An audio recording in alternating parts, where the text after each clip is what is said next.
milliers de harkis, fidèles à la France. Mais cette action humanitaire n'est pas sans arrière-pensée. Elle permet de débuter un vaste travail de recensement. Nommer et ficher les individus facilite aussi leur contrôle.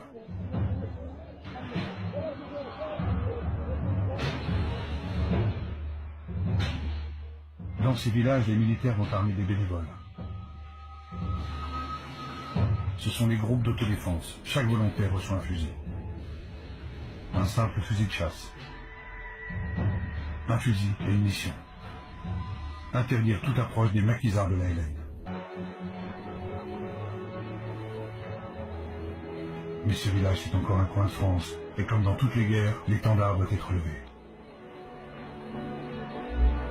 Fidèles patriotes français pour les uns, traîtres algériens pour les autres. Les hommes de cette armée improbable, et pourtant si fiers, s'engagent sans le savoir vers leur tragique destin. La deuxième zone créée par les militaires est la zone de pacification. Là encore, le ministre vient lui-même armer la population pour qu'elle se défende de l'ALN. On lui fait allégeance, on lui baise la main. Lacoste, l'ancien résistant, n'a pas compris que l'ordre du vieux monde est en train de changer.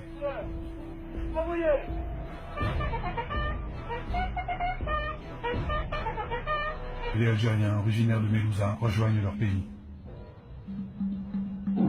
Certains choisissent de s'engager dans les sections de harkis de l'armée française. Là encore, caméras et micros fixent et diffusent les motivations de ces hommes en colère.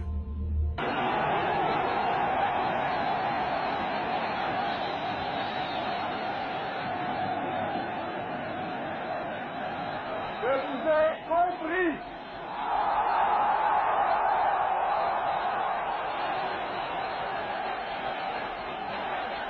Je sais ce qui s'est passé ici. Je vois ce que vous avez voulu faire. Je vois que la route que vous avez ouverte en Algérie, c'est celle de la rénovation et de la fraternité. Un pas que la France n'a jamais fait en 130 ans de colonisation. Donner aux musulmans les mêmes droits et les mêmes devoirs qu'aux Français.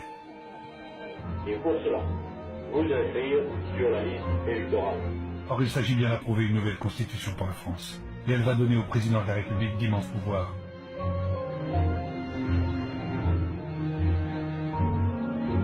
L'évolution, c'est que tous les Algériens musulmans peuvent s'exprimer.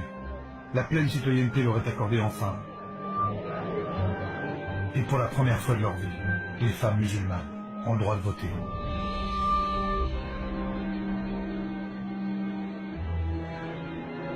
Alors malgré les pressions du FLN qui dénoncent le référendum, cet appel au dialogue avec le FLN a jeté le trouble chez les Français. De Gaulle veut concrétiser la paix des braves.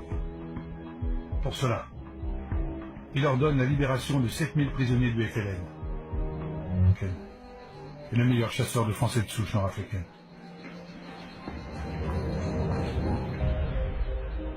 De Gaulle est-il en train de gagner la guerre? L'armée de libération nationale est considérablement affaiblie et sans ambiguïté.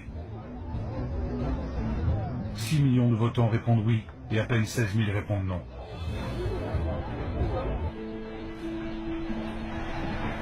Certains officiers vont réussir à évacuer vers la France les harkis et leurs familles.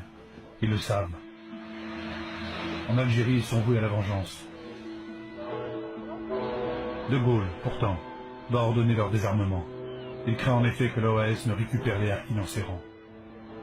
Et c'est un télégramme classé secret, signé par le ministre de l'Algérie qui interrompt les évacuations. Demande à haut-commissaire de rappeler que toute initiative individuelle tendant à installer en métropole des Français musulmans sont strictement interdites. Aviser tout chef SAS et commandant d'unité. Après l'indépendance, des dizaines de milliers de harkis vont être massacrés par le FLN, qui les considère comme des traîtres. C'est l'une des profondes et douloureuses cicatrices de cette guerre qui s'achève.